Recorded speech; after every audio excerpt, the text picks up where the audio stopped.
Good morning.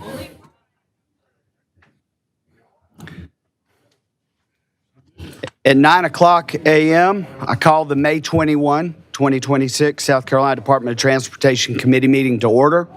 Please remember to silence your cell phones if you've not already done so. And welcome and thank you all for being here. I'd like to now call the roll, the commission. Max Metcalf, here. TJ Johnson. Here. Bill Dukes. Here. Pamela Christopher. Here. Curtis Spencer. Here. Marty Sauls. Here. Sel Hemingway. Here. Britt Blackwell. Present. Thomas Rhodes. Had to break the rhythm. I appreciate that. Thomas Rhodes. Here. A quorum is declared. Is there a motion to approve the May 21st, 2026 meeting agenda? So moved. Is there a second? Second. Those in favor say aye. Aye. Those opposed say nay. Hearing no opposition, the agenda is approved. If you will, please stand and let's join Commissioner Christopher as she opens our meeting in prayer, followed by Commissioner Blackwell leading us in the Pledge of Allegiance. Dear Heavenly Father, we thank you for this day that you've given us.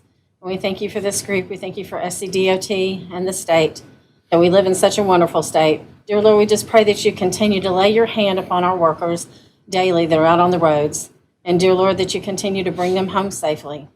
We pray that you lay your hand upon us, give us the words to speak and wisdom as we carry out this meeting, dear Lord, in your honor and for the honor of our state. Dear Lord, continue to lead, guide, and direct us in each and everything we do, and we'll give you the praise. In Jesus' name, amen. Amen. I pledge allegiance to the flag of the United States of America and to the republic for which it stands, one nation, under God, indivisible, with liberty and justice for all. Thank you.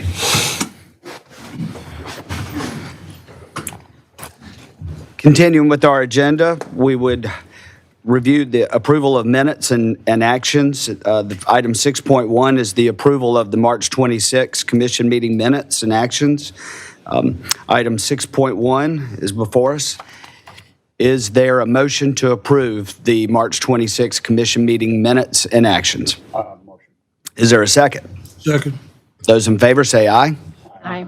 All those opposed say nay. Hearing no opposition, the minutes from March 26 meeting are approved. We will now have the report out from the March 26, 2026 Audit Committee meeting. I'd call on Commissioner Spencer as chair of the Audit Committee for that report. The Audit Committee met March 26, 2026. Commissioner Marty Sauls joined the Audit Committee and was in attendance, and we welcomed him. Mr. Chad Jackson of Malden and Jenkins presented the financial audit of SCDOT for the fiscal year ending June 30, 2025. The review deemed the SCDOT has received an unmodified, clean opinion on basic financial statements with no weaknesses or findings. This is the highest rating and also the 8th continuous year that SCDOT has received a clean opinion. This is a major accomplishment. Internal Audit Services staff presented engagement updates and provided a follow-up on management action plans. An executive session was called to receive legal advice, and no committee actions were taken. Thank you. Thank you, Commissioner Spencer. Item 6.3, does anyone have any questions about or revisions to the minutes from the March 26 Audit Committee meeting? Is there a motion to approve the March 26, 2026 Audit Committee minutes and action? Thank you. Is there a second? Second. Thank you. Those in favor say aye. Aye. Those opposed, nay. Hearing no opposition, the minutes from the March 26, 2026 Audit Committee meeting are approved. Next on the agenda is item 7, public comments. Mr. Secretary, are there any public comments today? We've had no one signed up for public comment, Mr. Chairman. Okay, thank you. Secretary of Transportation report is item 8.1. We will now call on Secretary Powell to present the Secretary of Transportation report. Thank you, Mr. Chairman, members of the commission. I want to start off with this meeting, just like I do this time of year. Always, we have our leadership program, the LEAD program. One of their requirements is to attend a commission meeting. We have 4 members of that class. I'll ask them to stand up in the back row where they always sit. Travis Driggers from our construction office, Guillermo Espinoza from our Planning Division, Ed Hunt from District 3, and then Herbert Latin from District 2. So please join me and congratulate them on their leadership journey. Thank you all. Today's report, I will go through the normal secretary's report, answer any questions that the commission might have, and then we will turn it over to our Director of State Government Affairs, Ted Creech, who will come up and brief kind of now that we thought we were at the end of legislative session on Thursday. Things are still going on, obviously, in the legislature right now with a redistricting discussion, but there were a lot of things in addition to the modernization bill that are happening right at the end of session. So Ted will brief us out on that. And then one of the things that we heard during the budget adoption back last September was starting the process a little sooner. What I have for y'all will be a high-level presentation basically on some of the larger strategic financial challenges that we have that allow us to kind of look at the 30,000, 40,000 foot view as we go down further and further down from there. There is a lot of action happening today, and I'll talk a little bit about it, in the U.S. House of Representatives related to the reauthorization of the Surface Transportation Bill. And so that is coming up for consideration markup today. And so there's going to be some implications out of that for us as we go along. I'll dig right into the report and start us off with safety, as we always do. Right now, as of May 7th, we had 207 road fatalities so far this year. That is 270 too many, but looking at where our trend is from this point last year, we have seen 50 fewer road fatalities in the first 4 months and 1 week of the year.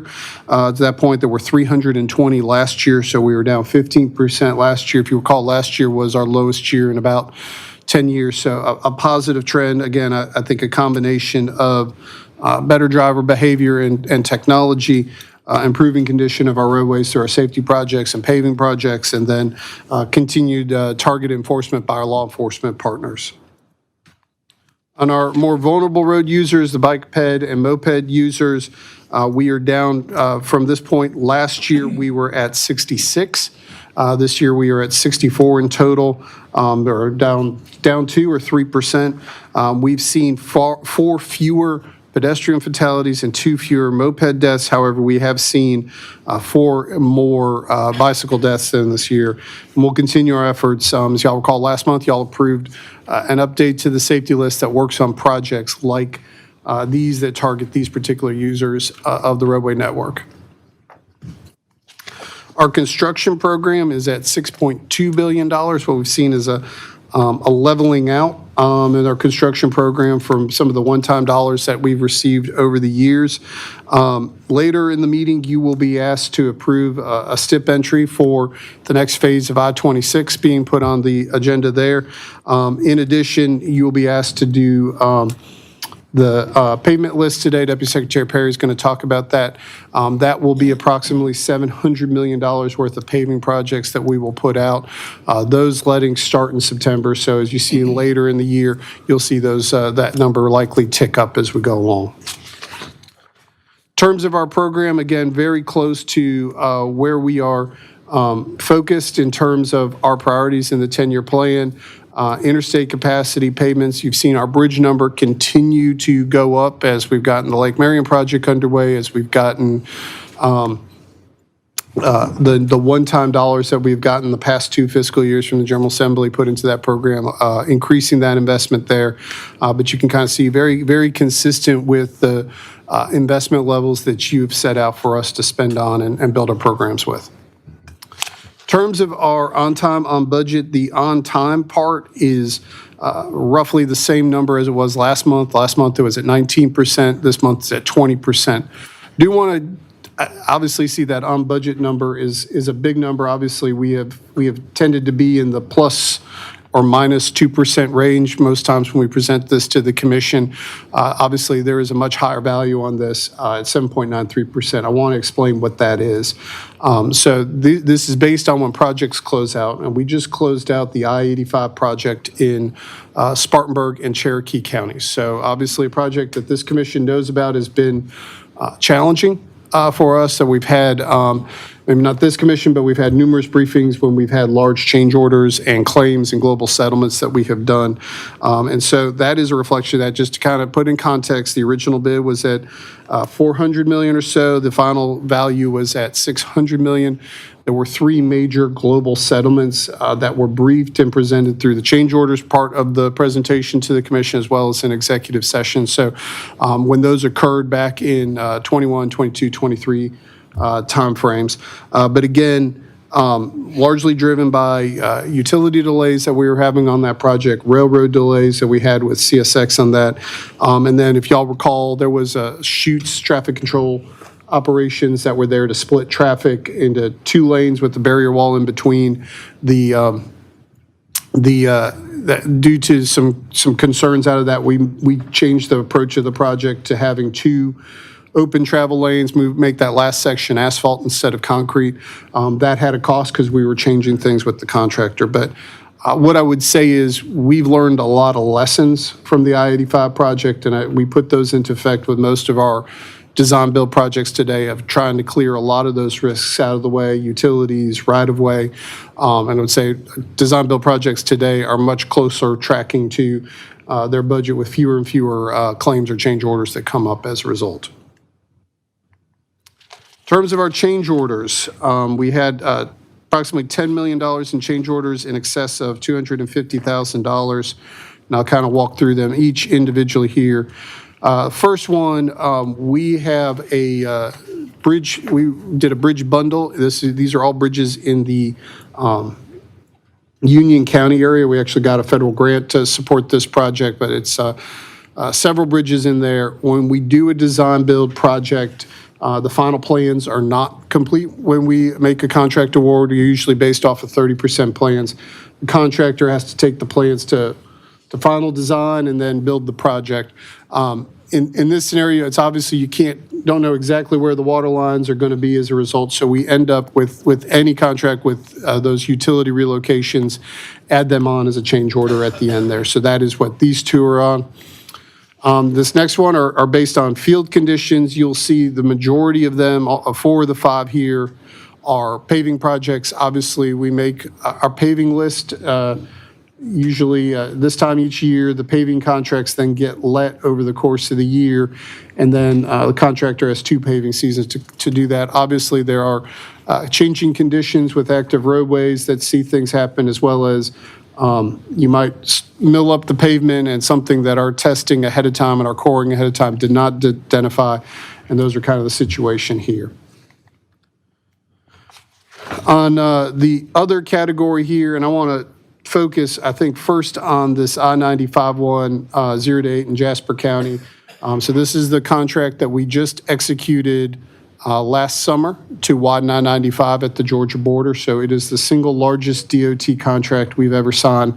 One of the things that we have found very valuable to us with these very large projects is having a CPM schedule, basically the critical path schedule that helps us sort out disputes and claims. Are you ahead of schedule? Are you behind schedule? When the letting went out, that requirement was omitted, but we think that we will save more money and save more grief from us on that by making sure that we have a complete schedule that we can then hold the contractor accountable to, ask them to manage and to track for us, so that we don't have another I-85 section. Deputy Perry, I don't know if I missed anything else or if I've summarized everything on your end. No, you did. The only thing I'd add is, there are 542 bid items in this 9-mile widening project. Some of them are Georgia-specific bid items that we don't deal with, and we'll have a baseline scheduled this summer. So to Secretary Powell's point, if we do get into disputes, we can say, well, no, you really weren't delayed. You could have been working over here as opposed to there. So it really is a strong defense for us when we get disagreements and delays. The other ones, they're the normal guardrail fencing ones that you see we estimate based on strikes and then what actually occurs. We'll make a change order from there. The last one, we had to make some improvements around a gas station on this Country Club Road project to kind of satisfy the property owner with the changes that were going on over there, and that change order reflects that. And then lastly, we had to realization of utility conflicts on a sidewalk project that we were doing in Casey. Needed to add that as well. There were 2 emergency procurements that were executed in this past, since the last meeting. The first was for Eagle Drive. That's the overpass right by our Charleston District office. It had gotten struck not too long ago, gotten it repaired, and it got struck again by an oversized load coming out of the port. The second one was on Highway 25 at SC 252 near Ware Shoals. We had a tractor trailer basically go completely off the road and basically get themselves put underneath the embankment of the bridge there, and we had to do some repairs as well. So all related to repairs, and again, because we will pursue through our claims process that is managed by Chief Counsel Wessinger, we will pursue our compensation for those damages as well. In terms of our 10-year plan, the summary, and I'll dig into each one individually here. 1,260 miles of rural road safety, 10,400 miles of paving.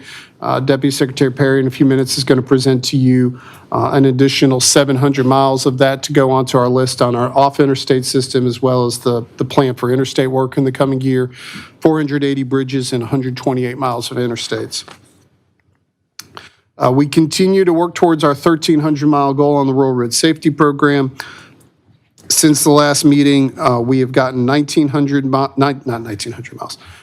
more miles of rural road safety projects underway since the last meeting, as well as another 22 miles that went into design at that time.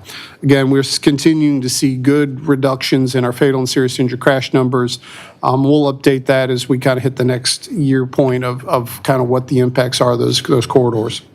In terms of our bridge program, continue to move along towards our goal of 550 bridges.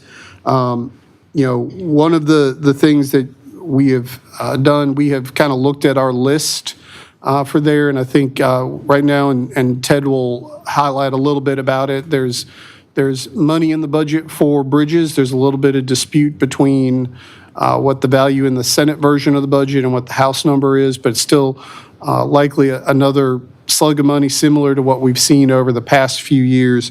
But we think right now that we will not need to bring another priority list. The past 2 lists y'all approved have pretty well built out our pipeline, at least for the next 2-3 years. But during this time, we've had 20 more bridges completed during that time, and we've seen our number go up by another 9 projects have been underway as we've moved along. No real updates on the interstate program from the last meeting, really kind of based on usually 1 or 2 procurements a year. As a reminder, we will be opening, making public announcement on the price proposal for Long Point Road, the Long Point Road interchange in Mount Pleasant. And then again, later this year, we will be letting I-26 from mile marker 136 to 145 in Orangeburg and Calhoun counties.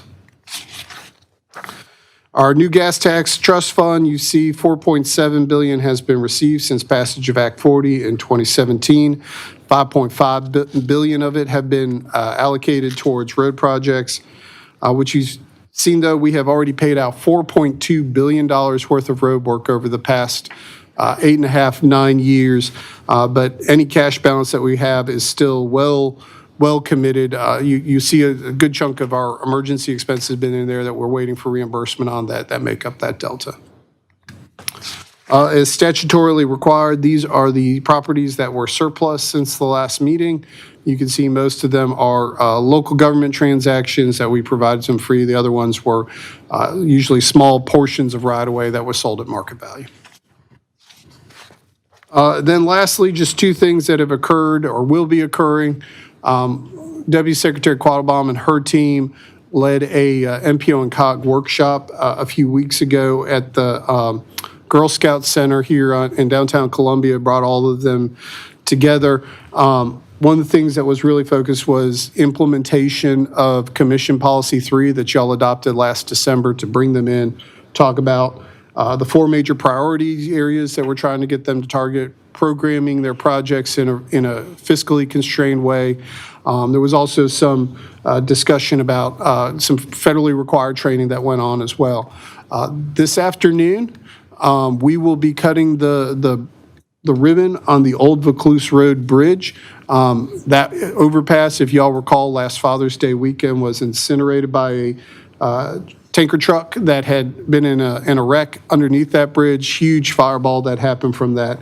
We were able to get the interstate reopened in 36 hours thanks to our contractor partners and thanks to our industry partners. We now will have that bridge reopened less than 1 year from it being incinerated there.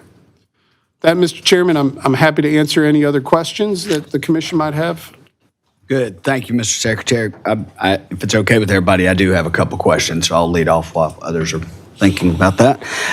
One, regarding safety, is it too early, or do we know from like Department of Public Safety and all that the distracted driving measures are starting to take effect and work?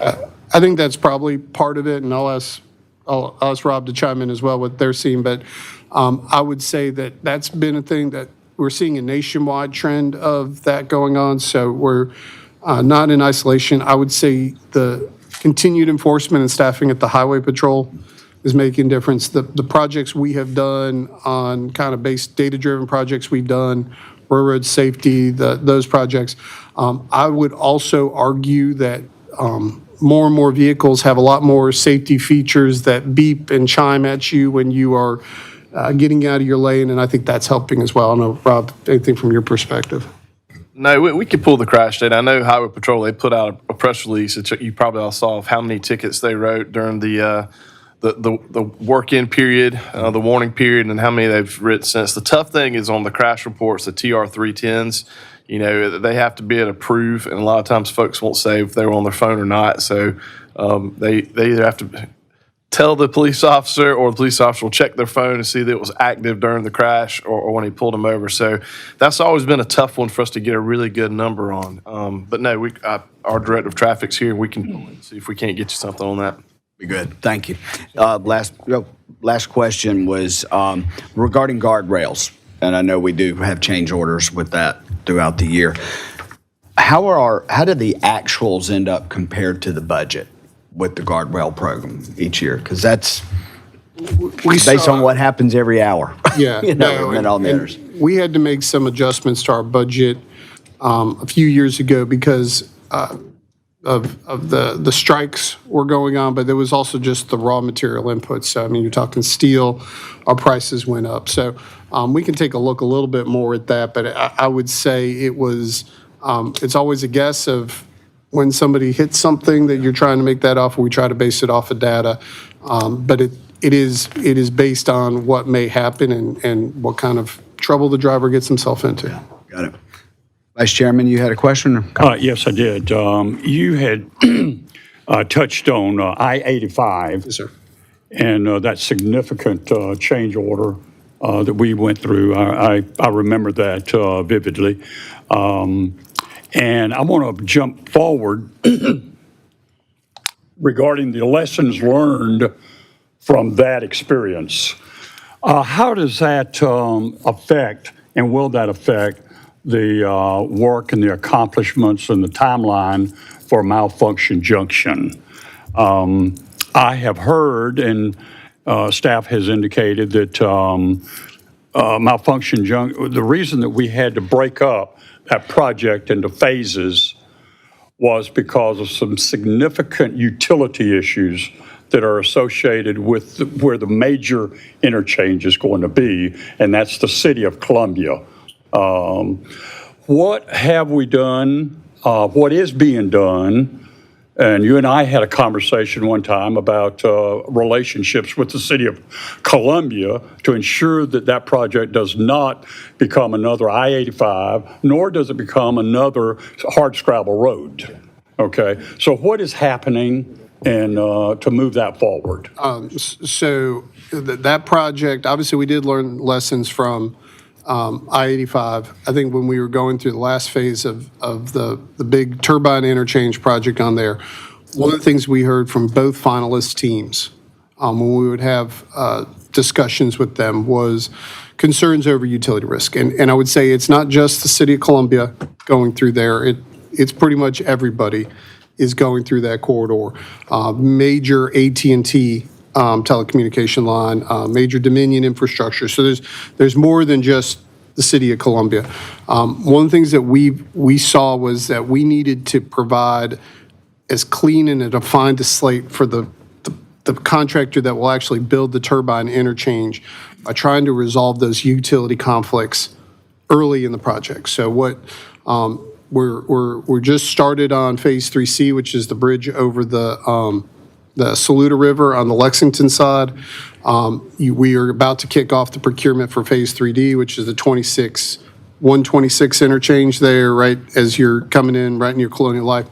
But there's going to be a series of bid build contracts soon, and I just don't have the dates in front of me. I'm looking at Chris Gaskins, who knows it, but probably can't say it. But one of the things that we're going to be doing is starting to build the footprint for the wider I-26. So what that means is we're going to be relocating the utilities and moving the access roads out of the way. So like Fernandina and those roads there that are kind of right up against I-26 will be moved forward from there. But the goal is basically to provide a defined path for all utilities to be in one location for them to do that, so that when we go to build the big interchange, we can say, don't go here. And instead of some of the challenges we've seen in Phase 1 and 2, where they dig and a water line that was never on any set of plans was being hit, and we were having then call out the city to fix it. So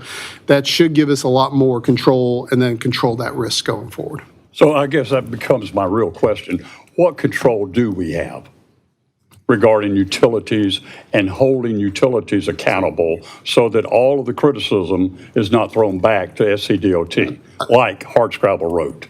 Yeah, and I think this one we're taking a proactive point. We're getting utility agreements basically signed with everybody ahead of time, and they all are knowing that this is their window to get everything into the corridor and define. I know that was an issue when we were going through the modernization process, that the contracting community was interested in having a discussion, because they suffer as much through utility delay as we do. I have engaged with the presidents of the three major utilities in the state about maybe we can have a dialogue this summer and fall about what ways can we do it. It's not always the utility's fault. There's fault on the contractor. It can be fault on DOT. But how do we find a system that works better? Because right now, I think we do find ourselves, utilities being a very common reason why we have trouble on projects. Okay, thank you. Commissioner Blackwell. And just to kind of go along with that question, I was going to ask you about the 20% delays, the penalties. Yeah. Is utilities kind of the common factor on all of those, or is it? Sometimes it's utilities, and I'm going to look at Clay here. Utilities are part of it. Sometimes it's just contractor performance and not getting it done. I think we kind of pulled out some questions asked from the commission last time. We kind of looked at it, and sometimes it's just not getting it done within the horizon they're supposed to do. And again, we have liquidated damages that will apply on those contracts as well. Just one other question, this might be a Rob question, but on the change orders for the Ebenezer Road in York County, is that pennies 5 the future work, or is it present work? I'll have to get you that information. I'm not sure, sir. Okay, because my office is on Ebenezer Road. I didn't know there was anything going on Ebenezer Road. I've not seen anything. I thought it might be related to pennies 5, but that's it. Commissioners, anybody? Yes, Commissioner Rhodes. Yeah, my question is on the 2.1 change order for the addition of a new construction schedule specification for the I-95 project. From my lay experience, it seems like that is a administrative paperwork exercise, or are we actually spending $2 million more on materials and construction? It is an exercise for them to basically build out a schedule. It is paperwork, but I would say there's somebody that has to go and manage that, track how the projects are going in terms of the quantities being received, the activities being done. But what I would say is that when we get into a dispute over their performance, their timeline of getting something done, I believe it's money well worth it, because at the end of the day, then we can point and say, well, it rained for 10 straight days and I couldn't do this. We could argue, no, you didn't do X, Y, and Z on your schedule here. And I agree with that. I think that's well said. My next question would be, is that not a part of our normal contracting practices? For I'll just say it was an omission on our part that we should have had this in the bid documents in the first place. I would say a standard paving job doesn't need to have an elaborate and complex schedule. A widening project of this scale and magnitude with a large bridge crossing on it absolutely would. Okay, thank you. Commissioner Blackwell, no, that's not Penny's 5. That's just one of our projects in York County, sir. Ebenezer Road? Yeah, it's not Penny's 5 project. It's It's just a paving project. So it's probably one of the ones you either approved last May or the year before. Has it already been done? Yes. Wow. Where have I been? So I've got one. Yeah, Vice So I'm Chair. going to follow up then on critical path planning and what Commissioner just asked. So if the critical path plan was required as part of the contract, then the contractor would have defined and identified all of the things that a utility was responsible for, and at certain times and so forth.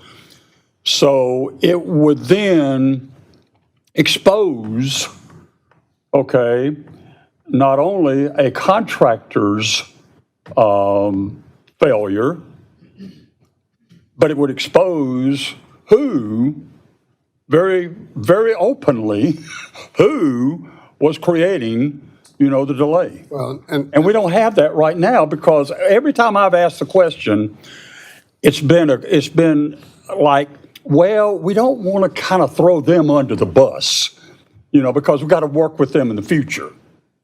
And somewhere along the line, you just got to be, transparent. I would argue that the CPM path can be it protects the department. I would also argue it protects the contractor.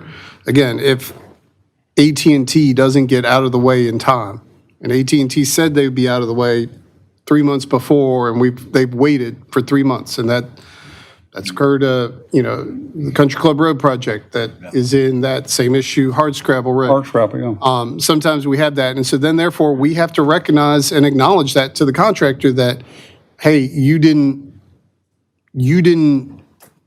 it's not at your fault, and we've gone through it, and you may have gone and worked on everything else you possibly could work on, and so then therefore when they come and say, I need more time to complete the job, we can then go back and say, we agree. So, Yeah, we agree, but then we pay for it. yeah. We don't have the authority to then fine the utilities who caused the delay. It's a very, And did those kind of things come up in this quote modernization discussion? that was a discussion that was had, and I think there's a lot of layers to that onion that are out there, and I think one of the things that I've been asked by the construction industry as well, and I've been able to get, because of the relationships we have with the utility, I think we're going to have a dialogue. I think that the compressed schedule of how they did a lot of these things, I think you don't want to have unintended consequences necessarily come out of it. So is this a legislative hot potato? Yes, sir. We talk about this? Yes, sir. So you have to juggle the hot potato. Yes, sir. I'm glad you've got good baker's gloves. That's why Ted Creech is up next. Any other questions or comments? If not, we'll have our Director of Government Affairs, Ted Creech, come up for a brief presentation on the legislative report. Thanks. Chairman, Commissioner, Secretary. this year, and it's certainly not over yet. The biggest item impacting our long-term operations is the DOT modernization bill, of course, which was passed by the House and Senate and then signed into law by the governor this Monday.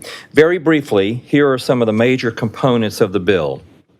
It allows the Secretary and the state to assume direct responsibilities for National Environmental Policy Act assignment for federal environmental decisions, which will speed up project delivery and reduce effects of inflation on larger projects. Regarding governance, as you know, going forward, the Secretary is appointed by the governor and the department becomes a full gubernatorial cabinet agency, and the Transportation Commission is abolished effective January 1st, 2027. The law creates a statutory framework for SCDOT to enter into public-private partnerships, or P3s, for certain large projects. These arrangements would include private financing, construction, and operations of projects with toll or usage fee arrangements.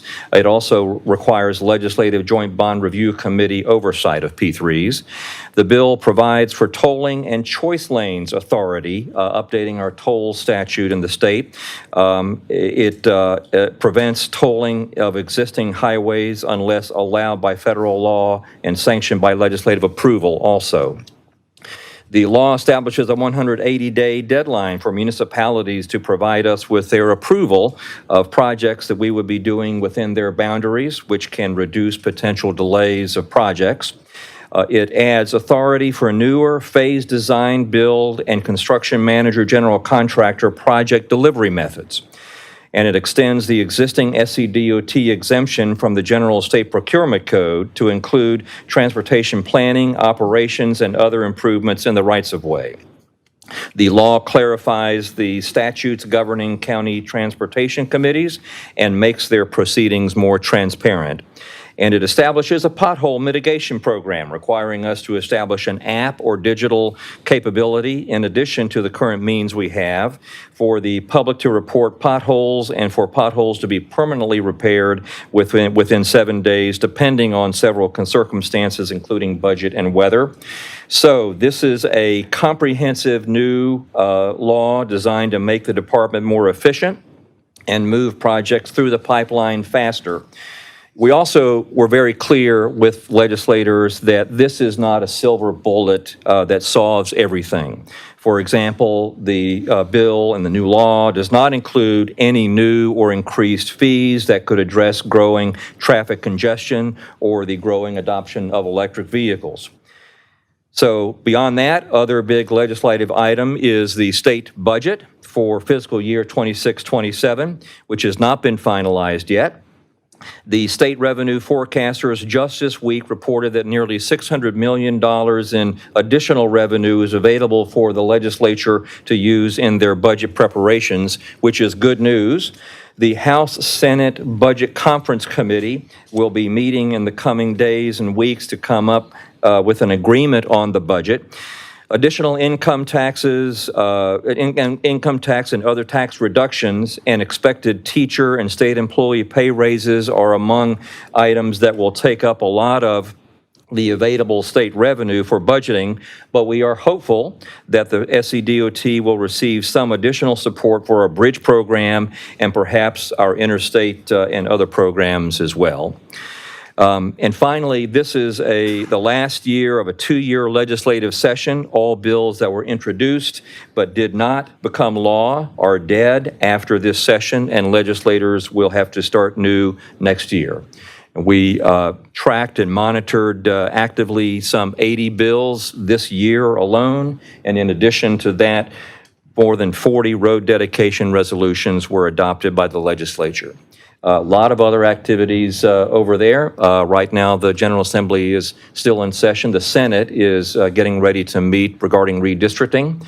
And then after that, the House and Senate will come back for special days under the sine die amendment to address the budget matters and any gubernatorial vetoes and conference committee reports. So, Mr. Chairman, that's my report pending any questions. Thank you. Any questions of Mr. Creech? I do have a question. Yes, sir. First of all, as regards to potholes, are we equipped? I'm not sure if we're equipped Now, but how will we accept this responsibility of potholes being identified and then responding, within 7 days? And then I've got a second part of that. It's my understanding, Rob, you can help me on this, that asphalt is a seasonal product, right? So what is the season for asphalt? Is my understanding May, 1st of May, or mid-April till October? Yeah, paving season usually ends sometime mid-November, and then it picks back up in March. Now, certain asphalt companies will have their plants open during the winter months when they have like a warm day, so they'll purchase from one another sometimes if they have to, but you're right. But it's limited. Yes, sir. You can't guarantee. Yes, sir. And my question is this: how are you going to make sure that the legislators understand that we're not going to be able to comply, with a 7-day turnaround if it's December and somebody, because what's going to happen? They go out, you got snow, you got ice, you got all that. That creates the potholes. Okay, you got the rainy season and all that. That creates the potholes. And you're going to have a lot of complaints coming in December, January for potholes. And then they're going to say, okay, now who the heck can we shoot now because we're not getting the potholes done? We had a lot of conversation with legislators about this very item to make sure they understood that very fact. And so there are some, I'll call it exceptions, if you will, that were written into the law.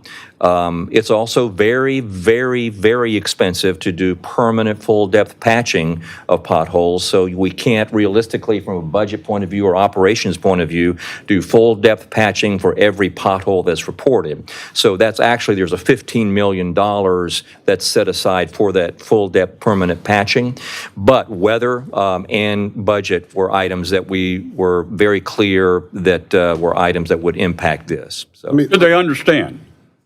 they to the degree that we could, that we try to help. But the optics look good, don't they? So and I'll just chime in behind Ted. So when the original version of this amendment was proposed, it was a tighter timeline. It was 72 hours. And it was requiring a full depth patch. Now, a full depth patch individually is like $7,000 to $8,000 a piece. And when we outsource it, and we have 750,000 potholes. So if you do the math, you could see the fiscal impact of how it was originally written was in the billions of dollars. So the language that's in there, and I'll just kind of go through it, is basically there's within 7 days. The reality of it is our maintenance crews are asked to go and repair. Basically, their turnaround right now is 48 hours for when we have a pothole called in. But there is language in there of making a permanent repair. And again, to your question about asphalt availability, certain plants are open in certain parts of the state year-round that you can get asphalt. If you get into in the upstate or in the Greenwood area, where those plants generally shut down in the winter. So there is language here basically saying weather conditions, emergency events, supplier availability, or other exigent circumstances may require a temporary repair, so putting in cold patch until the permanent repair can be done. I know. That's something We had some in terms of communication with the legislature. we had some spirited debates and discussions internally on that. Is that correct, Deputy Perry? Thank you, sir. I don't see any other questions, so thank you, Ted. Appreciate it. Item 8.3 is the fiscal outlook for SCDOT. I would call on Secretary Powell to present this report, please. Yes, sir. Then I will gladly turn things over to the deputies. So today, kind of a request out of the budget workshops and presentations last year. I know Commissioner Blackwell, you had kind of asked for us to start a little earlier. So this is kind of in response to that. So what I wanted to do is just a high level, since we have number of commissioners that have been, we've done a variation on this presentation before to the commission of just kind of high level where our revenues come from, and we're in federal reauthorization, some of the challenges that we go through, just so that y'all have a picture of it, because the challenges that we're facing related to growth and inflation are definitely going to be reflected in how we can address and respond in the budget.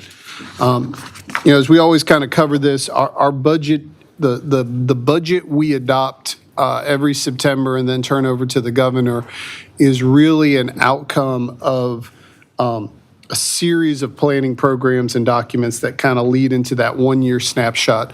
One of the things we do is a 10-year asset management plan, the Transportation Asset Management Plan. It's called the TAMP. That's where we come up with our goals. So when we talk about we're going to replace so many bridges, we're going to get X percentage into this condition, that's really where it is. And you're making trade-offs based on what you can do. Recognizing there is not an infinite amount of money, and there is a finite amount of money on an infinite set of needs on our highway system.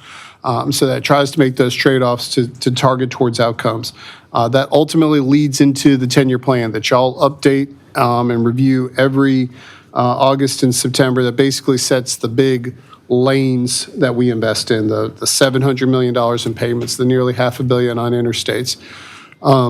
That feeds into the STIP, which is our basically programming the prioritized project lists with your with the funding that's been allocated in the 10-year plan, and then obviously the budget, which is really the one-year snapshot that sets the expenditure level for the General Assembly of what we're allowed to do.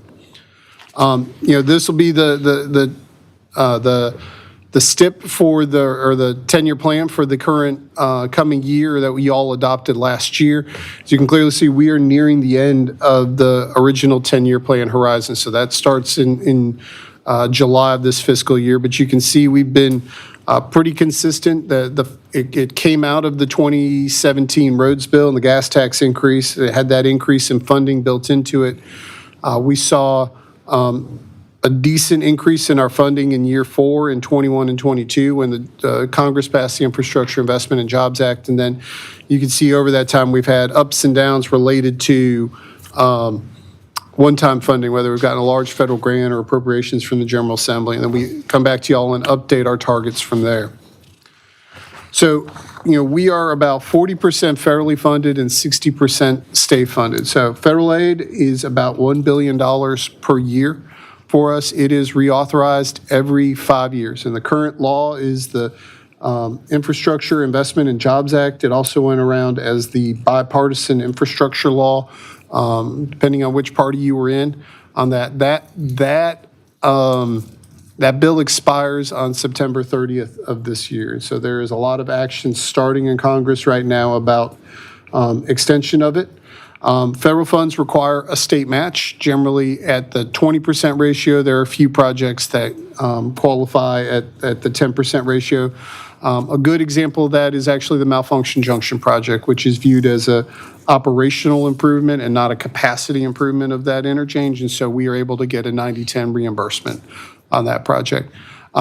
Federal funds come with the most strings and the most restrictions in terms of permitting requirements, in terms of review, and that it also comes with you must spend these dollars in this region or on this type of project or on this type of roadway. So we actually have a unit in the department that basically spends a lot of time making sure that we maximize those dollars based on the eligible use. But your 10-year plan, basically, we put federal funds on things that are the most complex projects that we have. Those where the federal government's going to be involved anyway. So that typically is bridges on interstates is where you see the bulk of our federal funds being programmed.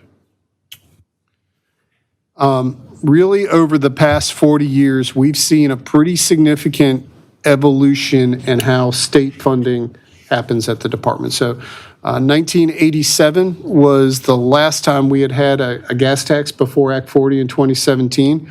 That was under Governor Campbell. I think Chairman Metcalf, you might have been there during that time when that was going on. But you can see for a very extended period of time, really a 20-year period, our state funding was almost exclusively from the gas tax. And so that 16-cent gas tax was there.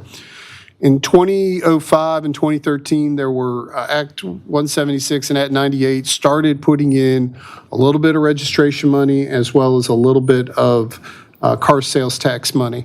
So you can kind of see that there was starting to be a little bit. And then in the 2016-2017 range, Act 275, which was kind of the last major restructuring in the department, we started getting all of DMV's licenses fees. So when you register, when you buy your real ID, you're actually paying the Department of Transportation for roads. on that as well. And then Act 40, which was known for the 12-cent increase in the gas tax, but also included an increase in the car sales tax cap from $300 to $500, including a $16 increase in the registration that came to the department, established DV fees, so much more diversified us. And then what I would say is over the past 5 years or so, we have seen general fund money coming into the department. 2022, we started getting recurring general fund money to pay for the match that we needed. And then you've seen we've started getting these one-time kind of large dollar appropriations and one-time money coming into us.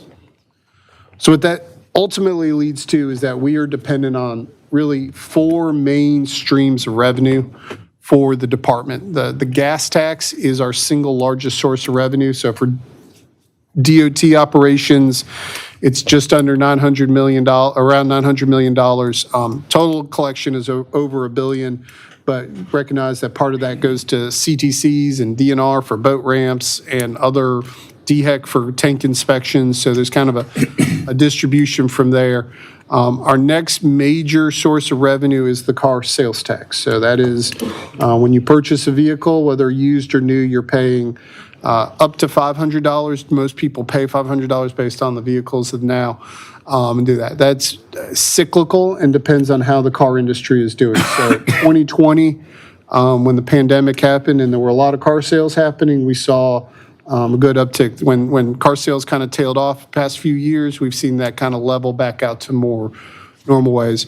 Registrations and licenses, just under $200 million there. That really is based off population growth, the number of vehicles. It's kind of steady stream there. And then we have seen over the past few years willingness from the General Assembly to fund us through general fund appropriations. So we have $120 million in recurring funding that might go up to 170, depending on which version of the budget gets adopted. But then we've seen all these kind of one-time dollars coming towards us. So, when you look at that, we've seen a lot of things going on that impact how we plan and do things. Obviously, I've talked a lot about this in the modernization process, state of DOT. We have seen an acceleration in the state's population. I think we are well on our way to hitting 6 million sometime in the 2030s, and that rate of growth continues to accelerate and continue to be the number 1, 2, or 3 fastest growing states in the country. So what that means is, and this is your Momentum 2050 plan that you adopted last year, but basically we are being pressured with growth. There's an expectation of doing more. We've been pressured with that, and so a lot of the anticipated future needs are there, but maybe not necessarily with the revenue growth that we've seen. And that kind of really shows up in what our buying power looks like. So this chart here is our original gas tax collections, that original 16 cents, really over the life of the 10-year plan. And one thing that's been consistent is it's been consistently flat. So while South Carolina is one of the fastest growing states in the country because of higher fuel economy, we're not necessarily seeing any benefit from that. So as more people are moving in, they're bringing in more fuel efficient cars. And as you have electric vehicles getting adopted, we're seeing that level number flatten out. You can see just a slight dip there in 2020 when we saw a lot of people stay home and weren't driving during that time. But at the same time, the Highway Construction Index, which is federal highways number, is up nearly 67% since that same horizon. So we are dealing with stagnant revenues and rising costs, which means we're being asked to do the same or do more with the same or less money than we've been collecting in the past. So one of the things that is happening today, right now in Congress, is a discussion about the reauthorization bill. And these slides were prepared right before all this happened. This kind of transpired over the weekend where they released the plan. They have released, the House has released their version of the reauthorization bill. That is being marked up today, and then we'll likely have floor debate sometime before September, hopefully, on that, and then will become the Senate's Senate's issue.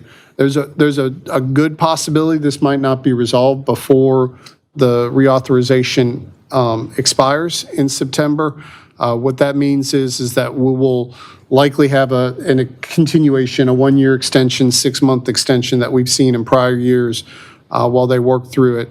We're going through another budget reconciliation, so that could impact us as well. So I think this may play into extra innings to a certain extent, so we might not have clarity on it as we develop the next 10-year plan, set revenues. What we've seen in the House version right now is a bill that does not harm state interests, so we do not go backward. So there's actually a lot of concern about us losing funding out of this. What it looks like right now is we basically would be flat in terms of federal funding. Any growth that they do would be dedicated to local government programs as opposed to focusing on the states. So that likely will change when it gets into the Senate, who tend to have a more statewide perspective than members of Congress.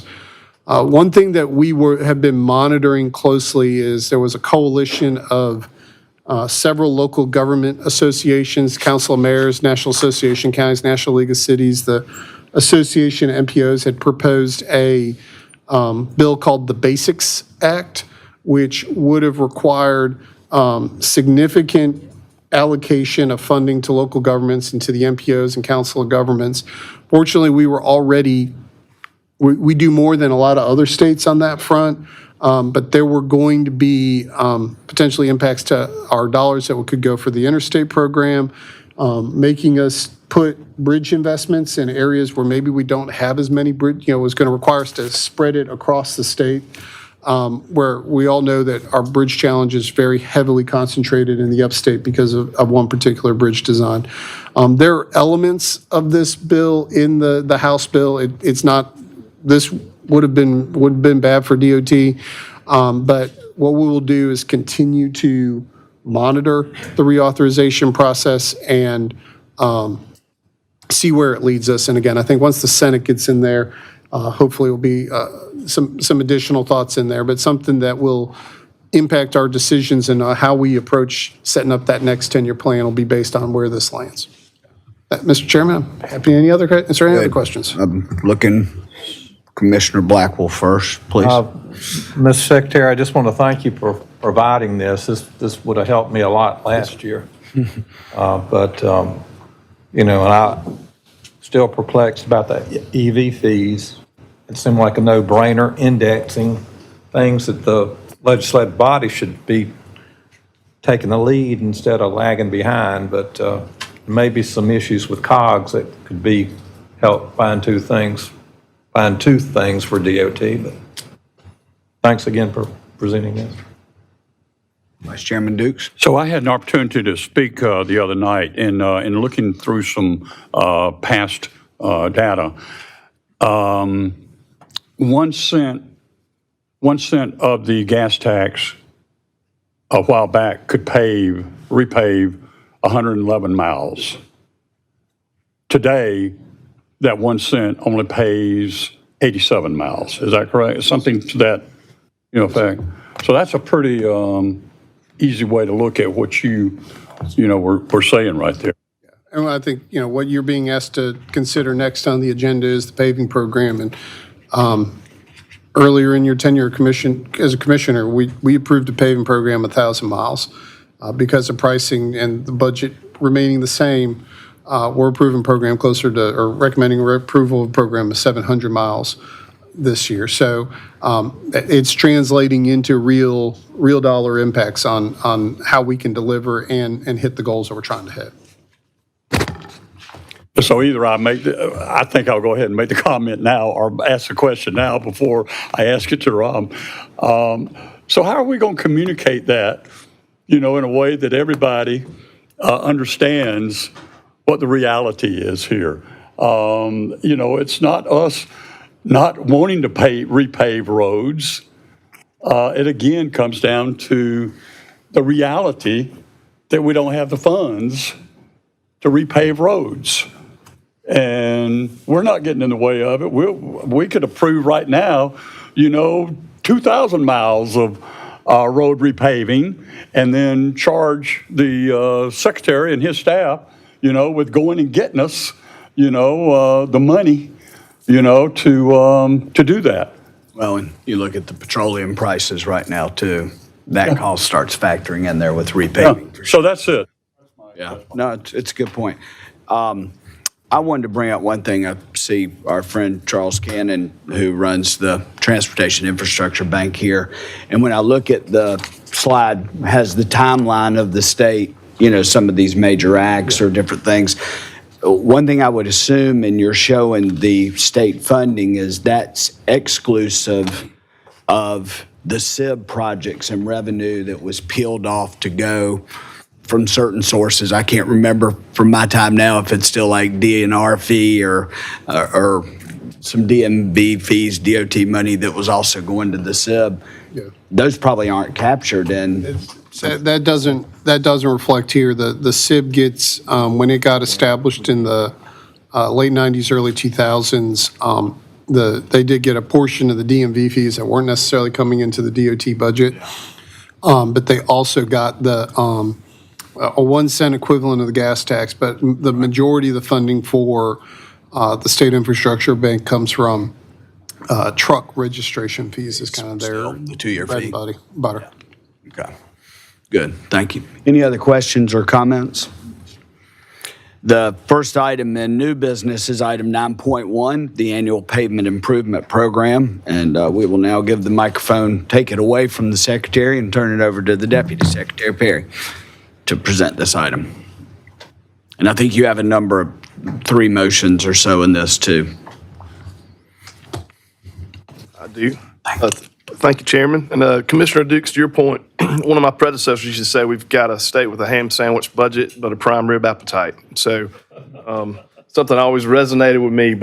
And I wanted to also follow up, Chairman, it's 3,500 citations were written in the month of essentially April for distracted driving, the hands-free law. So DPS is tracking how many they're writing by county as well as how many local governments are writing. So 3,500 in 1 month.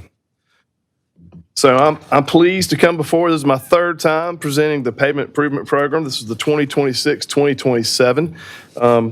It covers all of our routes, interstates, major roads, which again would be primary routes, the farm to market, which would be the federal aid secondary roads, and then our neighborhood streets, which is our largest asset. Is 30,000 centerline miles of our neighborhood streets, which carry 6% of our traffic. So we try to hit it from a lot of different angles, and I really like some of the comments that the commissioners made today. There was a false narrative that we don't do preservation in this state, and that's exactly what it is, a false narrative. Last year, we did 1,334 miles of preservation projects, and that was around $15 million.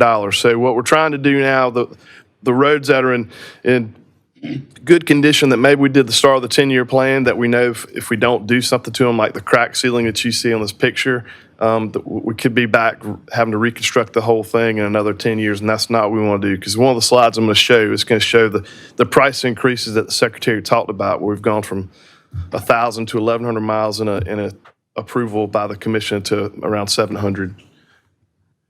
We also do preventative maintenance. Preventive maintenance, last year we did $21 million in preventive maintenance projects. And again, these are more where we're not having to go all the way full depth and do a full reconstruction. Might just be milling the top 2 inches and going back with a thin lift of asphalt. And then finally, these are the full monies. These are the ones I'm going to show you a chart that shows the rehabilitation, reconstruction, where we might be doing a lot of full depth patching, or we could be, rebuilding the entire roadway because it's in poor condition already. So these are the funding levels that the commissioners approved. I think last August, September, Commissioner Blackwell was when we took that before you. The big thing is the interstate boost, and that was when we had to replace the open graded friction course on our interstate routes. They failed pretty quickly, that we were talking with the chairman about yesterday, and then we had the deck panels. Commissioner Sauls, down there, your neck of the woods on I-95, where once the water got under those concrete panels, they failed dramatically. We had a lot of claims come in for pop tires, and we knew we had to do something. So we went back and fixed the panels, and we're recapping those with asphalt. So again, today before you, there are three motions, but it essentially breaks it down between interstates, primary routes, and then secondary roads. Obviously, the interstates are the $150 million, and our goal is a 92% good through the 10-year plan, and then we spent $222 million on the secondary roads, which is again about 30,000 center line miles. So this gets to the vice chairman's point of cost. As you can see, cost has gone up. It's not just our state, it's throughout the country. We had lunch with our partners down in Georgia after we did the groundbreaking for I-95, and they're right around where we are. But obviously, a total rebuild is around $620,000 right now, and a rehabilitation is $430,000. So it's very costly to do a total rebuild, as opposed to doing the preservation that we've talked about.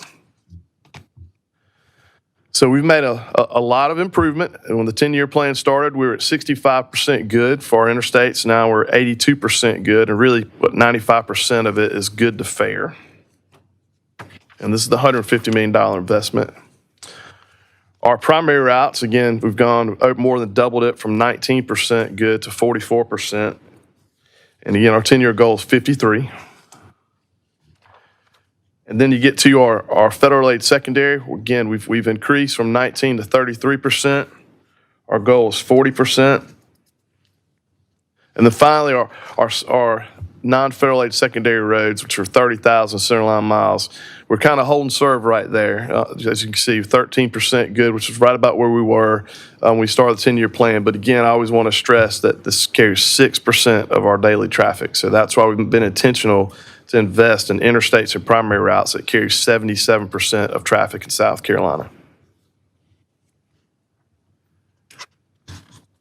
So really one of the big takeaways here is when it comes to interstates, we don't apportion it by county, because if you're driving from Walterboro to Columbia or Greenville to Columbia or wherever that might be, or Anderson, you don't know whether you're in Newberry County or you're in Colleton County. You just know you're on an interstate route. So we rank those against one another. But the other false narrative is that we don't allocate equally amongst the counties, and we really do. What we do on the primary routes, the secondary roads is, for instance, if you've got Colleton, that's 3% of the primary routes, which really is about 2.4%, then, and the center line miles, and that you're going to get that mileage of pavement in your county. So that's something, a narrative we always try and dispel, because we do have a lot of partners that do resurfacing with us.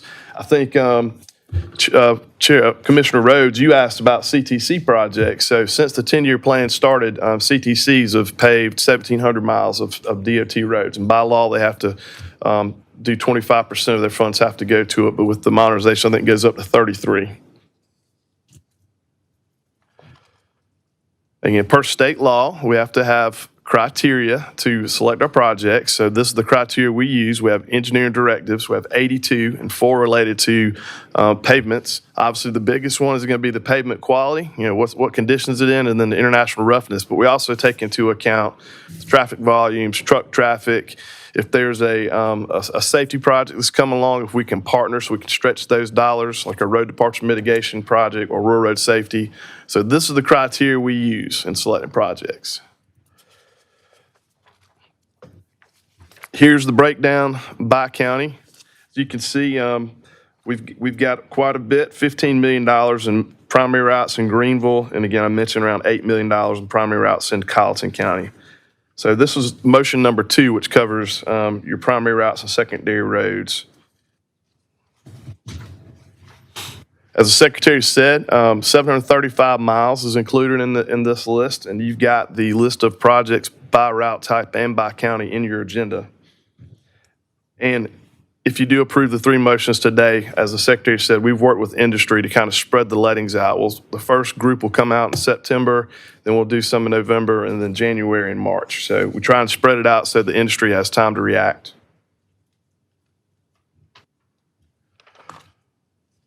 The third motion is about the 4-year interstate plan. Again, we try and have a look ahead, and so really the fiscal year 2026, 2027, which would be 91 miles of interstates. And again, that would be your third motion. And this is the first motion that always comes along that, again, allows the commission to allow Secretary Powell to align the paving program and also make adjustments, because again, we go based on estimates, but then we'll adjust based on actual lettings, kind of like the Ebenezer Road one, which I was wrong. It's in construction now. It hasn't been paved yet, but what we did is we reduced a primary route length right before we let it, and then we added Ebenezer because of the condition it was in. So I want to apologize for not giving you the right information. You haven't lost your mind. It hasn't been done yet. At my age, you made me nervous, so. I make myself nervous every day. So with that, I stand ready to answer any questions you might have about the 2026-2027 pavement improvement program. And pending no questions, I respectfully request consideration on the three motions before you. Okay. Any questions before we address each motion separately? I do have a question, just so that I can communicate to my constituents. The repaving decision, the repaving plan is solely data-driven, Yes, sir. And we not external influence. is completely data-driven per Act 114. And we'll put it How out for about 21-day the- public comment. How about the repaving at the CTC level? How is that decided, and how is that prioritization established? So they have a lot more discretion on that issue. They are required by law to have a plan of how they rank and prioritize projects, but it is a lot more independent discretion on that. Now, what I would say is the passage of SA 31 actually has some pretty significant changes on CTCs in terms of public disclosure and public accountability there. They are now required, they were required to do a plan. They may not have touched it since 1997, so they are now required to update those plans every 4 years. And then there is a ability for us when it comes to the state road paving projects to make sure that it is consistent with what we would like to see done on that as well. So again, so many of our non-federal aid secondary roads, which are the roads that oftentimes the CTCs fund, at a point where at such a large percentage poor, there's not necessarily a bad project to select out of it, but if we see something of them going back on a good road, we might say, hey, we'd rather you focus on a poor or a fair road. May I Go right add ahead. to that? I mean, I'm chair of CDC for years in York County, and there we have an engineer grade the roads, and you have two limitations. You can't get all the roads that need it, so you can't do the true maintenance, but the reason being, I think the last time I dealt with it was maybe $1 million per council member, which is maybe 1 mile and a third or whatever, and you have, York County had as much road mileage as I think, one of the states, New England, I don't remember which state, but it's just like here. I mean, you've got such limited abilities. Okay, and so one other point. So you've made a comment that the neighborhood roads only represent 6% of the total roads. We have Traffic volume. of traffic volume, okay. But that's also where a lot of energy is from constituents, that complain about SCDOT. So if we don't do anything with them, they continue to get more upset because they don't understand, how the priority system works.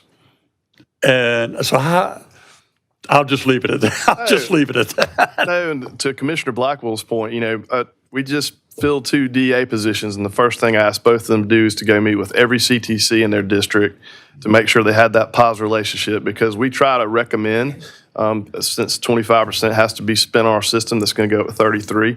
In some counties and some CTCs were more successful than others. But there's going to be a lot of work for us to do over the next year with the changes in the law about posting who's on the CTC, again, Right. getting their plans approved and putting them out there. We've spent 2+ hours yesterday talking about how we're going to show that so the citizens can find out what's on a plan and know. Because you're right, I don't like watching WS News at night because it's usually some road and it might not have a lot of traffic volume, but it's important to somebody. Yeah. And we recognize that. Yeah. So you watch WIS too, yeah. Sir. Okay, Well, so, if you're all bored after January 1st, then go get on your CTC. I wish you well. I've got a motion. All right, so let's have the reading of the first motion. Vice Chairman Dukes, would you please read? Sure. I make a motion in accordance with the Commission-approved Transportation Asset Management Plan and the 10-year plan for rebuilding South Carolina's roads. The Commission approves the recommended 2026-2027 pavement improvement program. The Secretary is authorized to adjust the program as necessary in the future to align to projected versus actual variances in revenues or program expenses. Any adjustments to the funding levels made by the Secretary are to be ratified by the Commission. Does anyone have any questions or revisions to motion number 1 of item 9.1? Seeing none, is there a motion for approval of motion number 1? So move. Thank you. Is there a second? Second. Thank you. Is there any further discussion? If not, those in favor say aye. Aye.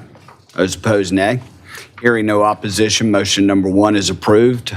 Vice Chairman Dukes, will you please read the second motion? I make a motion in accordance with Act 114 of 2007, which requires the SCDOT Commission to select projects for funding based on objective and quantifiable factors. The Commission approves the Secretary's recommended ranked project list for the reconstruction and rehabilitation of the major roads, farm-to-market secondary roads, and neighborhood streets as part of the 2026-27 Pavement Improvement Program for South Carolina. The proposed 2026-27 Pavement Improvement Program is to be open for 21 days of public comment. A summary of substantive comments will be available to the Commission for its consideration.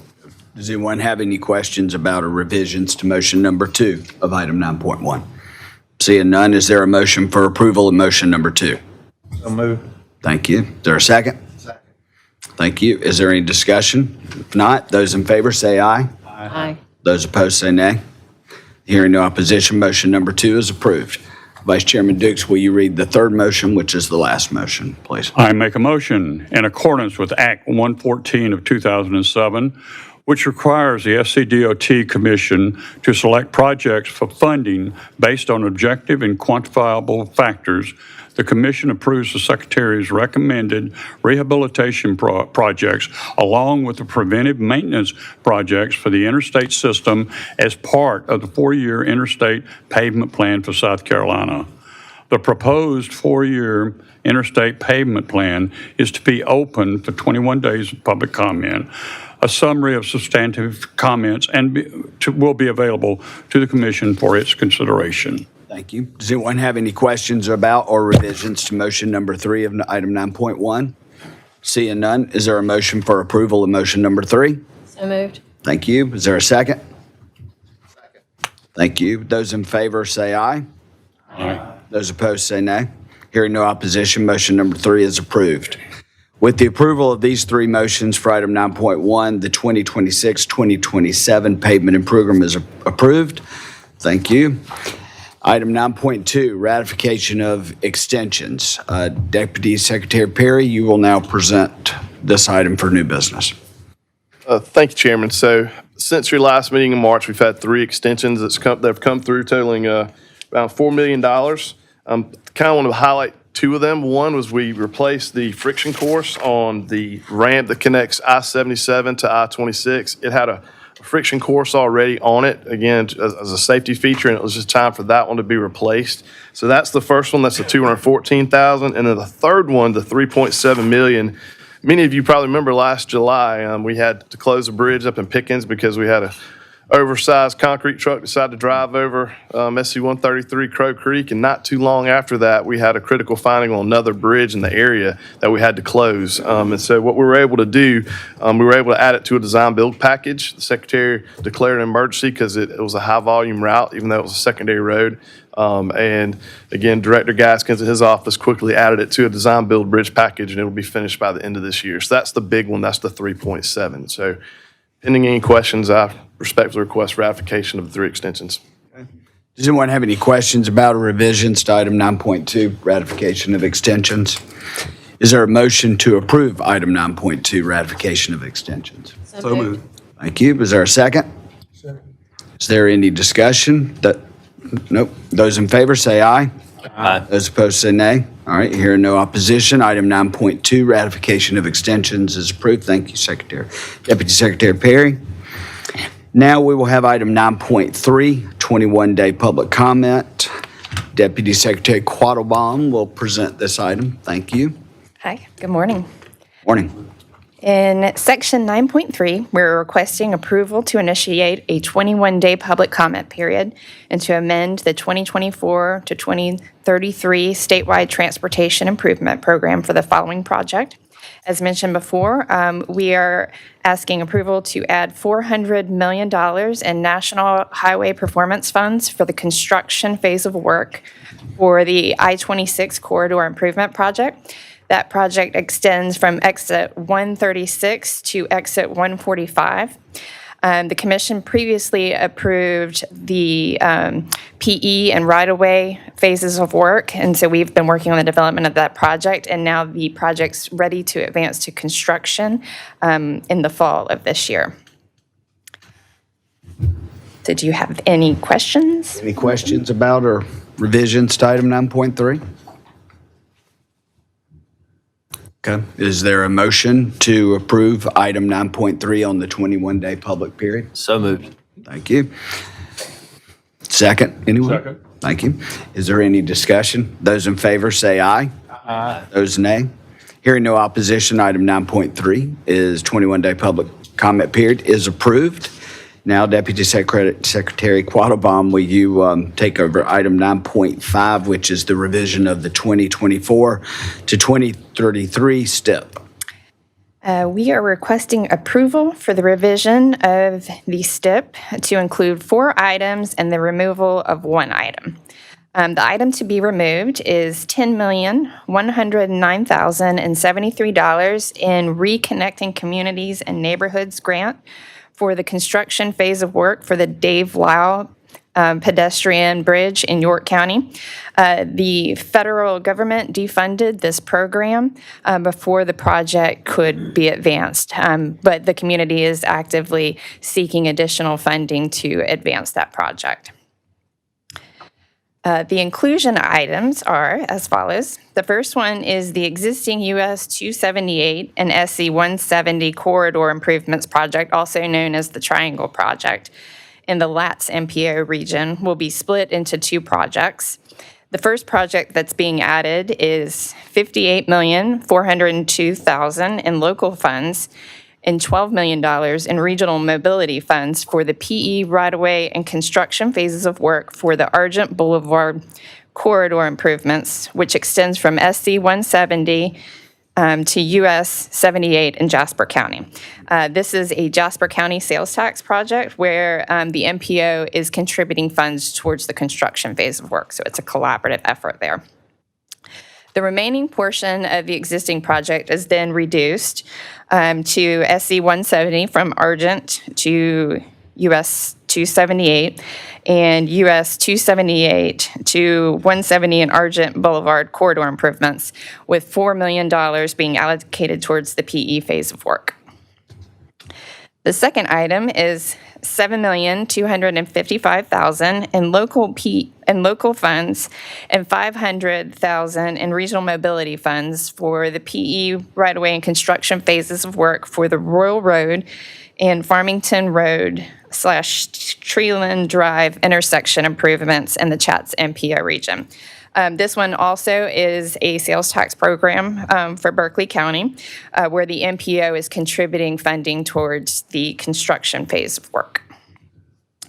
The third item is $2.5 million in the PE right-of-way and construction phases of work for the Brush River Road and Piney Grove Road sidewalk project in Lexington County, and $500,000 in the PL phase of work for a planning study in the city of Columbia to address land use and transportation. Both projects are in the Coates MPO region. And the last item is $300,000 in the PL phase of work for the Lexington and Richland County bike and pedestrian master plans in the Central Midlands COG region. And I will be happy to take any questions. Great. Any questions or revisions to item 9.4? Yes. So, again, going back to a previous conversation of the DOT having influence and having input on, items that come up in the COGS and the local, governments. Do all of these, meet the statewide plan or strategy for SCDOT?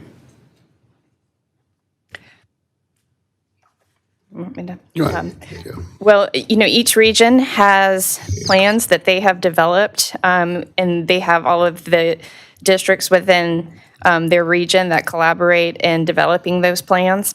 And we have also worked towards updating Commission Policy 3. So we have outlined the goals where we would like to see their plans focus on investment. At this time, they do all meet those goals. All right. Thank you. Is there a motion for approval of item 9.4, the revision of the 2024-2033 STIP?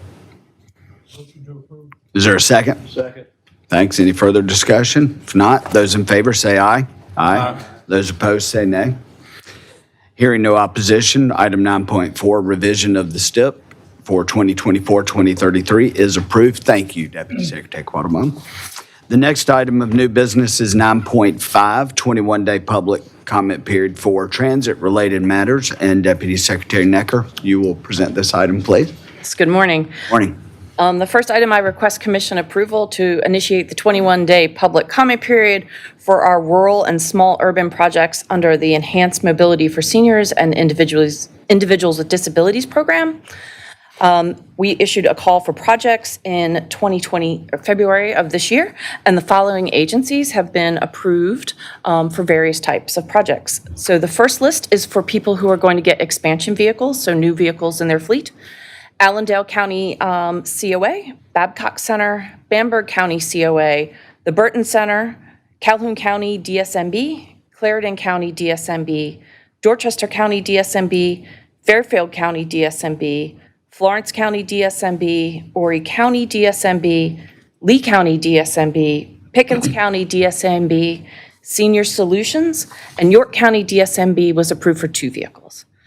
We also had Senior Solutions and Sumter County DSMB. The following agencies were approved for replacement vehicles: Chesco Services, Colleton County DSMB, Darlington County DSMB, Kershaw County DSMB, Oconee County DSMB, the Piedmont Agency on Aging, Union County DSMB, Florence County DSMB, and Sumter County DSMB.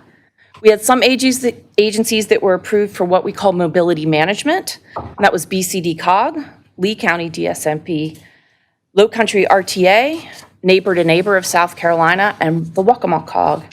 And finally, under this program, we had some agencies approved for the purchase of service, which is Berkeley Citizens Incorporated, Low Country COG for Colleton County COA, Low Country COG for Jasper County COA, Neighbor to Neighbor of South Carolina, Waccamaw COG, and Sumter County DSMB. Finally, I have the request for Commission approval to initiate a 21-day public comment period for projects selected for our Rural Bus and Bus Facilities Discretionary Grant that was awarded to South Carolina in 2023. All of these successful applicants have been awarded federal and state dollars to purchase vehicles. We had Bamberg County COA, Edgefield County, Fairfield County Transit, Lancaster County COA, Low Country RTA, McCormick Senior Center, Newberry County COA, Orangeburg County Transit, PDRTA, and Spartanburg Regional Health, Santee Watery RTA, and York County COA. And I apologize because I probably moved on to the next one. I was just. I know. So, from yes, that's so okay. I will pause both for questions. You were on a roll. I know, so, but Comment yes. on that, but let me break it back up to Yes, the two different, to the absolutely. two motions, if you don't mind. Absolutely. Okay, if this is a good point to do that. Absolutely, yes. Okay. I have finished with those two. Good. All right. So first of all, if there's any questions about or revisions to item 9.5, I don't see any. Is there a motion for approval of item 9.5, the 21-day public comment period for transit-related matters? Is there a motion? Thank you. Is there a second? Second. Thank you. Is there any discussion? If not, those in favor say aye. Those opposed say nay. Hearing no opposition on item 9.5, 21-day public comment period for transit-related matters is approved. And now we will move to item 9.6. So 9.6 is the discretionary grant, and we had several. This is also, I want to mention, this is part 2. You approved part 1 in the March commission. So this was kind of the second round of funding for that. So this does allocate all of that discretionary fund, which is great news, and I know is greatly appreciated by the transit agencies throughout the state. Okay. Does anybody need to hear those project carriers? Okay. All right. Any questions or revisions to that item? If not, I will entertain a motion for approval of item 9.6, 21-day public comment period, round 2 for transit-related matters. So moved. Thank you. Is there a second? Second. Thank you. Is there any discussion? If not, those in favor say aye. Aye. Those opposed, nay. Hearing no opposition, item 9.6, 21-day public comment period for round 2, transit-related matters is approved. Next is 9.7, the revision of the 2024-2033 STIP for transit-related matters. Deputy Secretary Necker, you can also present on this one. Thank you. Yes, so the following items are for inclusion into the STIP. Item A is for Spartanburg Regional Health Services, and it's for their fiscal year 2026 funding. They'll use this funding for administration, operations, and capital. The next item is for SCDOT, and it's for their 27 through 2030 funding. This is where they will use their funding that they directly get from the FTA, and will use it once again for admin, operations, and capital. Item C is for York County COA funding for FY 26 through 31. They will use their FTA rural formula funding and state funding and local for admin, operations, and capital. Item D is for PDRTA for their FY 26 funding. They will be using their funding for operations and capital. Item E is for Greenville Transit Authority's 25 through 2034 funding. They will be using this funding for capital items only. Item F is for the Low Country RTA's FY 27 funding. They will be using their rural, state, and local funding for admin, operations, and capital. Item G is for Spartanburg Area Regional Transit's FY 25 funding. They will be using a bus and discretionary grant that they received and local funding for capital. Item H is for Spartanburg Regional Health Services FY 26 funding. They will be using theirs for admin, operations, and capital as well. Santee Watery is the next item, and they will be using theirs FY 25 through 29 funding for admin, operations, and capital. Item J is for McCormick County Senior Services, and it is their FY 25 funding, and it is specifically related to the service that they operate in Greenwood County.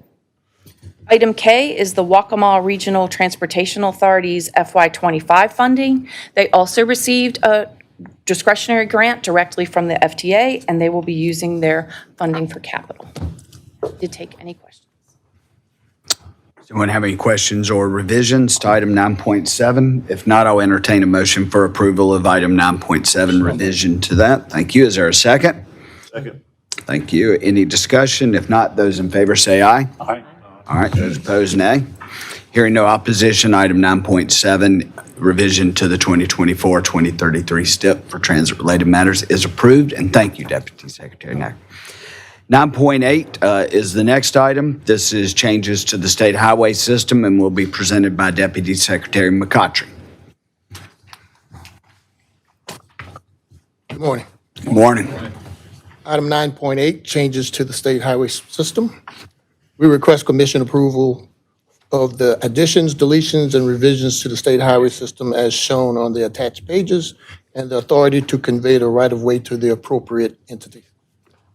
This request includes one segment of the primary road system resulting in a reduction of 0.560 centerline miles equating to 1.120 lane miles, and includes 30 segments of the secondary road system resulting in an addition of 0.247 centerline miles equating to 0.494 lane miles. This ends my request for approval. Does anyone have any questions about or revisions to item 9.8? Is there a motion for approval of item 9.8, changes to the statewide highway system? So moved. Thank you. Is there a second? Second. Thank you. Is there any discussion? If not, those in favor say aye. Aye. Those opposed, nay. Hearing no opposition, item 9.8, changes to the highway system, is approved. Thank you. Under old business, is there any old business we need to take up? We don't have any old business, Mr. Chairman. I'm going to mix it up in the interest of time. This is our commissioner comment period. I would just like to open this up to any commissioners that would like to make any comments before we move further in the agenda. Commissioner Spencer. I would like to sing a word of praise for SHIP, State Highway Emergency Program. They rescued a friend of mine the other day that I had a flat tire on the Don Holt Bridge, 526, and they basically shut the bridge down, and he hit star HP, star 47, and they came and rescued him and changed his tire, and so a shout out and a word of praise to them. And the other thing on my list is I wanted to introduce my daughter, a recent Clemson graduate. I'm very proud of her, and she's here with us today. Her name is Jane Elliott Spencer, and we call her Ellie Spencer. Thank you. Welcome, Ellie. Good to have you here. Commissioners? Yes, sir. Mr. Sauls. Just to give a little report, I attended the groundbreaking for the Lake Murray Bridge, and I thought that was very well done. We had a large crowd, and it was a pleasure to be a part of that. We had the governor and Lindsey Graham and several others there, so it was really good. And I got a great history lesson from Commissioner Rhodes on some local history there. Thank you for that. So I enjoyed that, and also being a part of the DOT memorial service. Yeah. That was touching, and be able to meet some of the families and talk to them as well. That was very well done, and certainly well planned out. I did meet with Hampton Lumber, which is a new mill in Allendale County. $400 million investment and around 160 initial jobs. The president of the Southern Carolina Regional Economic Alliance had contacted me to meet with him and the plant manager and some other gentlemen from there. And I had Kevin Weber and Brian Heap join me. And I just wanted to say a special thank you to them and let our Secretary of Transportation know that those guys were awesome. They offered solutions and helped, them understand some things and address their concerns. And I just wanted to say a special thank you to them, as well as Tim Henderson has helped me with a couple of items as well. And everybody's been fantastic. And of course, Miss Susan is always very helpful with me being the rookie, but just a great team and been busy. So. Thank you. Commissioners? Yes, Commissioner Rhodes. Thank you, Mr. Chairman. It's been a monumentous week in the history of SCDOT with the signing of Bill 831. I'm pretty sure that all of my colleagues and all of you in the audience are aware of my feelings on that bill as I published them in my personal capacity. But I do want to take a moment to talk about some things that I believe we're probably going to talk in executive session, which I'd like to make in this public forum.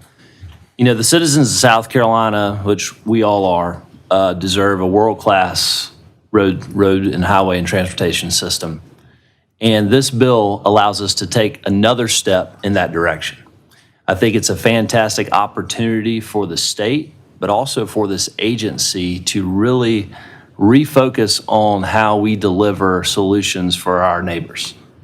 And there's two really groups when I've got put on the commission that I wanted to represent. Number one, the citizens of the state, and Commissioner Blackwell and I have the honor of serving the entire state, but also the workforce here. And our people at SCDOT are our real asset. Now, what we do is great, but the people that do it are fantastic. And so I believe that this bill and this law, now that this law, gives us an opportunity to potentially create the most modern, responsive, and citizen-focused transportation agency in the United States. And our job as commissioners, in my view, is to take the next 6 months of this body and to do everything we can to put the secretary and the staff on that footing so that when they go into the next year, when there is no longer a commission, that they'll have the tools, the resources, and the equipment that they need to deliver for our fellow citizens of the state. Good. That was an abrupt ending, so it caught me off guard. Thank you very much. Good comments. I appreciate that. I know the rest of us do as well. Anyone else? Any other comments? If not, I'll just make some closing comments as well. And to the staff that has gone through this legislative session and even in advance of it with the hearings with the modernization ad hoc legislative committee, the meetings around the state. Thank you for all you did in that. I think almost every commissioner up here had a chance to sit in on at least one of those meetings, if not all of them. And we did learn a lot about the agency within and what can happen going forward. So we do look forward to learning more. And over these 6-7 months that we all remain in our roles, that's what I want us to do, is be there in that supporting role, as Commissioner Rhodes just mentioned. So that will be very important. Like Commissioner Sauls, the memorial service was fantastic. The opportunity to be down at the Santee Lakes for the, ceremonial ribbon cutting to launch that project was great. I thought Senator Graham and Congressman Clyburn and the Federal Highway Administrator and Governor McMaster all delivered great spot-on points for that event. So that was really good. Thank you to everyone, the staff that's here, all the jobs you're doing. This has been a very hectic 4.5 months so far to start the year, with a lot to go. And I think I can speak for everyone on this commission that just because there's changes coming in January does not mean we change anything that we're doing right now. And that the staff and at all levels should know that you have our support and you have our attention as we go forward. So appreciate that.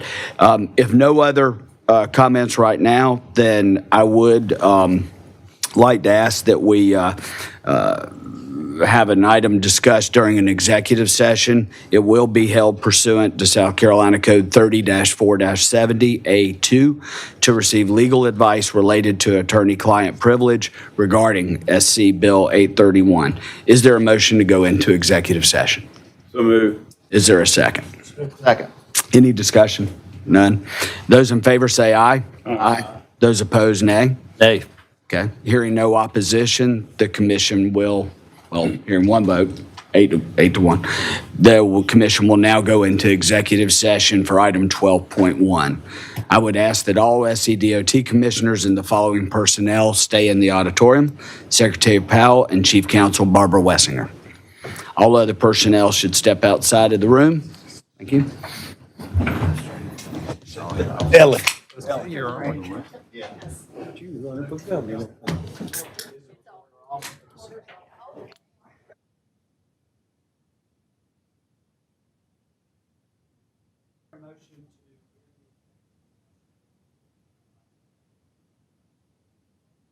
Bill 831. Thank you. Is there a second? Second. Thank you. Any further discussion? Those in favor say aye. Aye. Those opposed say nay. Hearing no opposition, the commission will now end the executive session for the purpose of receiving legal advice related to attorney-client privilege regarding SC Bill 831. The recorder is back on. We are back in open session. No votes were taken in the session, nor did the commission commit itself to a course of action. Before we adjourn, I would like to invite you to the audit committee meeting in room 306. I would like to reduce the amount of time, if okay, if that's allowed, to 5 minutes. We convene in 5 minutes downstairs in room 306. The next commission meeting is scheduled for July 16th, 2026 in Columbia. Now, is there a motion to adjourn the commission meeting? Moved. Is there a second? Those in favor say aye. Aye. No, those opposed, nay. Hearing no opposition, the meeting of May 21st is adjourned at 11:29 a.m. Wow.